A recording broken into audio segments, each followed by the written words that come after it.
एक बार एक गांव में एक व्यक्ति रहता था जो बहुत ज्यादा बोलता था। वह एक ऐसा व्यक्ति था जिसको हर बारे में अपना ज्ञान देना होता था, चाहे कोई पूछे या ना पूछे। हर चीज के बारे में वह अपनी राय रखता था। जब भी कोई उससे बात करने आता तो वह उसके सामने अपना दुखड़ा रख देता था, और कोई कुछ पूछने आए तो बिना उसकी बात सुने वह अपनी सलाह देना चालू कर देता था। और यही कारण था कि उस गांव के लोग उसे ज्यादा पसंद नहीं करते थे। कोई भी उस आदमी के बातों को गंभीरता से नहीं लेता, और कई बार लोग उसकी पीठ पीछे उसका मजाक भी उड़ाते थे, जिसकी वजह से वह इंसान काफी परेशान था। और इसी परेशानी को लेकर वह आदमी एक बहुत ही प्रसिद्ध महात्मा के पास चला जाता है। उसने अपनी सारी परेशानी महात्मा को बता दी, जिसके बाद उस महात्मा ने उस आदमी को अच्छे से समझाया कि देखो, ज्यादा बोलने वाले व्यक्ति को लगता है कि वह सब कुछ जानता है, जबकि कम बोलने वाले इंसानों को लगता है कि उन्हें कुछ भी नहीं पता। जिंदगी में अभी बहुत कुछ सीखना बाकी है, इसीलिए वह बोलते कम हैं और सुनते ज्यादा हैं। और असलियत में समाज में उन्हीं लोगों की इज्जत होती है जिन्हें अच्छे से पता होता है कि कब बोलना है और कब चुप रहना है। देखो, मैं तुम्हें एक दिन में तो नहीं बदल सकता, लेकिन मैं तुम्हें 5 ऐसी स्थिति बता सकता हूँ जहाँ किस भी व्यक्ति को चुप ही रहना चाहिए। ऐसा कहकर वह महात्मा उन 5 स्थितियों के बारे में बताना चालू करते हैं। पहली स्थिति, जब तुम्हें लगे कि कोई तुम्हारी भावनाओं को तुम्हारे शब्दों से नहीं समझ सकता, उस समय तुम्हें भी चुप रहना चाहिए। अक्सर हम लोगों को अपने दुख, अपनी परेशानियां बताना शुरू कर देते हैं, जबकि हमारे आसपास रहने वाले ज्यादातर लोगों को इससे कोई मतलब नहीं कि हमारे जीवन में क्या गुजर रहा है। हर इंसान को केवल खुद से मतलब होता है। वह केवल खुद के बारे में बात करना चाहता है।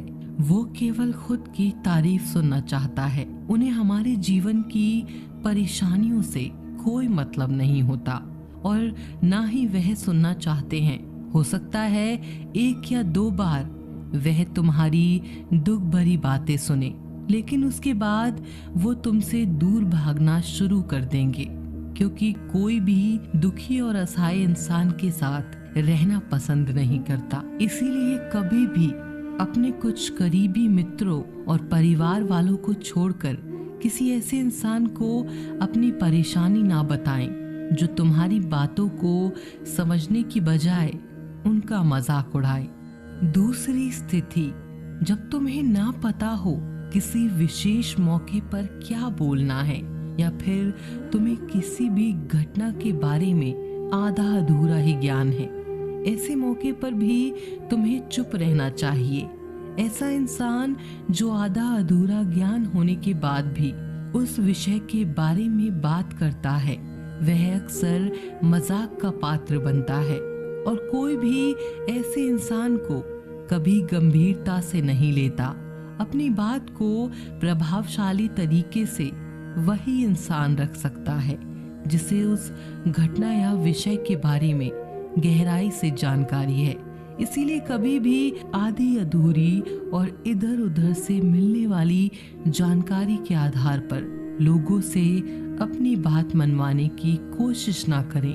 तीसरी स्थिति, गुरु ने कहा, जब कोई इंसान तुम्हारे सामने किसी तीसरे इंसान की बुराई कर रहा हो, तब ऐसी परिस्थिति में भी तुम्हें चुप रहना चाहिए। तुम्हें कभी भी ऐसी नकारात्मक बात का हिस्सा नहीं बनना चाहिए, क्योंकि आज जो इंसान तुम्हारे सामने किसी तीसरे इंसान की बुराई कर रहा है, वही कल किसी और के सामने तुम्हारी भी बुराई करेगा। और इस बात की ज्यादा संभावना है कि आज तुमने उसकी हाँ में हाँ मिलाने के लिए तीसरे इंसान की जो बुराई की है, कल रिश्ते ठीक होने पर दोस्ती में वो इंसान उससे कह देगा कि तुमने उसके बारे में क्या क्या कहा था। इसीलिए जब भी कभी कोई किसी तीसरे इंसान की बुराई करे या उसके गलत समय का मजाक उड़ाए तो तुम्हें ही बस उसकी बातें सुन लेनी है, अपनी कोई भी राय वहां नहीं देनी है। अगर तुम ऐसा करते हो तो भविष्य में तुम्हारे लिए समस्या खड़ी हो सकती है। गुरु ने कहा, चौथा, जब कोई तुम्हारे ऊपर गुस्से और घृणा से चिल्लाए, तुम्हारा अपमान करने की कोशिश करे, तब ऐसी परिस्थिति में तुम चुप रहकर सामने वाले के गुस्से और घृणा को कम कर सकते हो। साथ ही तुम इस स्थिति को खराब होने से भी बचा सकते हो। जब तुम सामने वाले का जवाब क्रोध से न देकर उस समय चुप रह जाते हो, तब यह बात उस क्रोध करने वाले इंसान के दिल में लगती है। गुस्सा कम होने पर उसे अपनी गलती पर पछतावा होता है और ज्यादा संभावना है कि वह अपनी गलती के लिए तुमसे क्षमा मांगे, और क्षमा नहीं भी मांगी तो वह अंदर ही अंदर खुद को दोषी समझने लगता है और फिर वह अगली बार तुम पर गुस्सा करने और घृणा करने से पहले कई बार सोचेगा। लेकिन तुम्हें हर परिस्थिति में चुप भी नहीं रहना चाहिए। अगर कोई गलत कर रहा है तो तुम्हें उसका जवाब भी देना है, क्योंकि कुछ लोग ऐसे भी होते हैं जिन्हें हमारा चुप रहना हमारी कमजोरी का प्रतीत होता है। गुस्से के दौरान चुप रहने का यह तरीका केवल परिवार, सगे संबंधियों और कुछ निकटतम मित्रों के लिए ही सही है, न कि हर इंसान के लिए। अगर तुम हर जगह चुप रहने लग गए तो इसका गलत फायदा भी उठाया जा सकता है।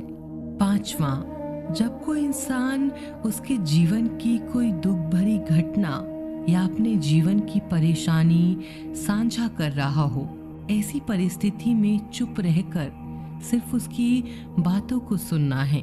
ज्यादातर लोग ऐसे होते हैं कि किसी ने उनके सामने अपनी समस्या सुनाई नहीं कि उन्होंने समाधान देना शुरू कर दिया, जबकि जब कोई इंसान हमसे अपनी परेशानी साझा कर रहा होता है तो वह हमसे किसी सुझाव की उम्मीद नहीं करता।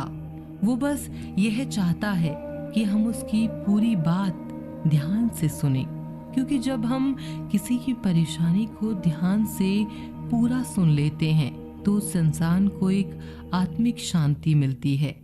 उसे ऐसा लगता है कि चलो, किसी ने तो मेरी बात को समझा। अधिकतर मौकों पर जब लोग हमसे अपनी परेशानी साझा करते हैं तो वो बस हमें अपनी बात बताना चाहते हैं। वह यह नहीं चाहते कि हम उन्हें सलाह देना शुरू कर दें, क्योंकि जो सलाह हम उन्हें देने वाले हैं वह सब उन्हें पहले से ही पता है।